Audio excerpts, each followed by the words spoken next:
আসসালামু আলাইকুম, সবাই কেমন আছেন? আশা করি সবাই অনেক অনেক ভালো আছেন। আজকে আমি তৈরি করে দেখাবো কক্সবাজার স্টাইলে কাঁচা আমের বার্মিজ আচার। অনেকভাবেই তো আচার তৈরি করে খেয়েছেন, একবার হলো এইভাবে তৈরি করে দেখবেন। ইনশাল্লাহ আপনাদের কাছেও খুবই ভালো লাগবে। অনেক সময় দেখা যায় আচার তৈরি করার সময় আচারটা গলে যায়। ছোটখাটো দুই একটা টিপস ফলো করলে আপনাদের আচারটাও কিন্তু গলে যাবে না, আর একদম পারফেক্ট হবে। আশা করছি আজকের এই ভিডিওটা আপনাদের কাছে খুবই ভালো লাগবে। এখন কথা না বাড়িয়ে দেখে নেই আমি কিভাবে এই বার্মিজ আচারটা তৈরি করলাম। কাঁচা আমের এই বার্মিজ আচারটা তৈরি করার জন্য প্রথমে এখানে আমি 2 থেকে 3 কেজি পরিমাণ কাঁচা আম নিয়ে নিছি।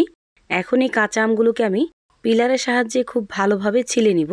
এখানে আমি একটু বেশি পরিমাণ আম নিয়ে নিছি, আপনারা চাইলে বাড়িয়ে বা কমিয়ে নিতে পারেন। এই আচারটা যেহেতু অনেকটাই মজাদার হয়, এজন্য একটু বেশি করে তৈরি করে রাখলে সংরক্ষণ করতে সুবিধা হয়। সবগুলো আম আমি একইভাবে খুব ভালোভাবে ছিলে নিছি। এখন এই আমগুলোকে আমি একবার পানি দিয়ে খুব ভালোভাবে ধুয়ে নিব। দেখতেই পাচ্ছেন আমগুলো আমি খুব ভালোভাবে ধুয়ে নিছি। চাকু দিয়ে আমি আমটাকে লম্বা লম্বা করে কেটে নিতে চাইছিলাম, কিন্তু আঁটিটা এতটা শক্ত হয়ে গেছে আমি কিন্তু আমটাকে কাটতে পারি নাই চাকু দিয়ে। বটি দিয়ে আমি ঠিক এইভাবে লম্বা লম্বা করে কেটে আনছি। আর আমি কিভাবে কাটছি আপনারা দেখলেই বুঝতে পারবেন। ঠিক এইভাবে আপনারা আমগুলোকে কেটে নেবেন, তাহলেই কিন্তু আচারটা একদম পারফেক্ট হবে। আমের সাথে আমি কিছুটা পরিমাণ পানি নিয়ে নিছি, দিয়ে দিলাম 1 চামচ পরিমাণ লবণ। এখন এই আমগুলোকে আমি আধ ঘন্টার জন্য ভিজিয়ে রাখবো। আধ ঘন্টা লবণ পানিতে ভিজিয়ে রাখার ফলে টক ভাবটা কিছুটা কমে যাবে, আর আচারটা সংরক্ষণ করতে সুবিধা হবে, যেহেতু এখানে কোনো রকম আমি ভিনেগার ব্যবহার করব না। আর এই তো দেখতেই পাচ্ছেন আধ ঘন্টা হয়ে গেছে। এখন আমি টক পানিটা ফালাই দিব, আর 2 থেকে 3 বার এই আমটাকে ধুয়ে নিব। আর একবার আমি ঝরা দিয়ে রেখে দিছিলাম যেন এক্সট্রা পানিটা চলে যায়। এরপর যে এসে আমি দিয়ে দিলাম 1.5 কাপ পরিমাণ চিনি। 2 কেজি আমের জন্য এখানে আমি 1.5 কাপ পরিমাণ চিনি ব্যবহার করছি। আপনার আমের পরিমাণ বাড়িয়ে দিলে আর একটু চিনি বাড়িয়ে দিবেন। চিনিটাকে খুব ভালোভাবে মিশিয়ে আমি ঢাকনা লাগিয়ে ঢেকে রেখে দেব, যতক্ষণ পর্যন্ত এই চিনিটা গলে না যাচ্ছে ততক্ষণ পর্যন্ত।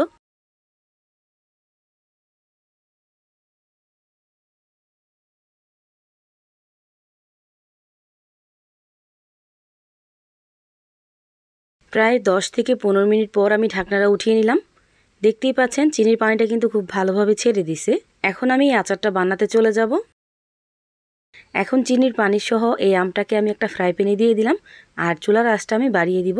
দিয়ে দিলাম 1/2 চামচ পরিমাণ 5 ফোড়নের গুঁড়া। এখন এই 5 ফোড়নটাকে খুব ভালোভাবে মিশিয়ে নিব, আর ততক্ষণ পর্যন্ত রান্না করব যতক্ষণ পর্যন্ত এই আমগুলো খুব ভালোভাবে সেদ্ধ হয়ে না যাচ্ছে। কোনো রকম ফুড কালার ছাড়া ন্যাচারাল ভাবে সুন্দর একটা কালার আসবে। ভিডিওটা স্কিপ না করে দেখতে থাকেন, ইনশাল্লাহ আপনাদেরটাও একদম পারফেক্ট হবে। রান্না করতে করতে যখন দেখবেন এই আমগুলো ঠিক এইরকম সেদ্ধ হয়ে গেছে, ওই পর্যায়ে এসে একটা ছাঁকনির সাহায্যে ছেঁকে ছেঁকে আমগুলো উঠিয়ে নেবেন, আর শিরাটাকে ফ্রাই প্যানে রেখে দেবেন। এই অবস্থায় কিন্তু আমগুলো বেশি নাড়াচাড়া করতে যাবেন না, তাহলে কিন্তু আমগুলো ভেঙে যাবে। এই টিপসটা অবশ্যই ফলো করবেন।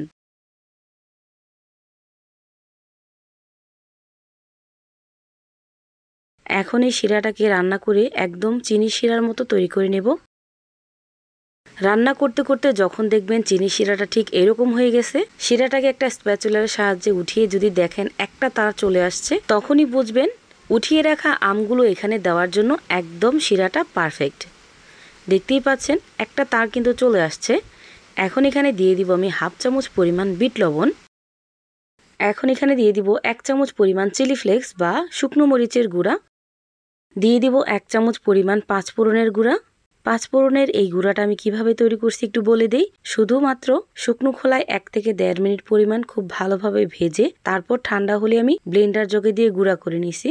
মশলাগুলো যখন খুব ভালোভাবে মেশানো হয়ে যাবে, ওই পর্যায়ে এসে উঠিয়ে রাখা সেই আমগুলো এখানে দিয়ে খুব ভালোভাবে মিশিয়ে নিব। এখন কিন্তু আর নাড়া দিলে ভাঙার কোনো ভয় নেই। এখন নেড়েচেড়ে খুব ভালোভাবে মিশিয়ে নেবেন। এখানে আপনারা ঝালের পরিমাণটা আপনাদের পছন্দ মতো দিতে পারেন। ঝাল যদি একটু বেশি পছন্দ করেন তাহলে পরিমাণে আর একটু বাড়িয়ে দিবেন। মূলত এই লাল মরিচের গুঁড়া বা শুকনো মরিচের গুঁড়াটা দিলেই আচারে সুন্দর একটা কালার আসে, আর দেখতেও ভালো লাগে, খেতেও ভালো লাগে। এটা দেওয়ার চেষ্টা করবেন।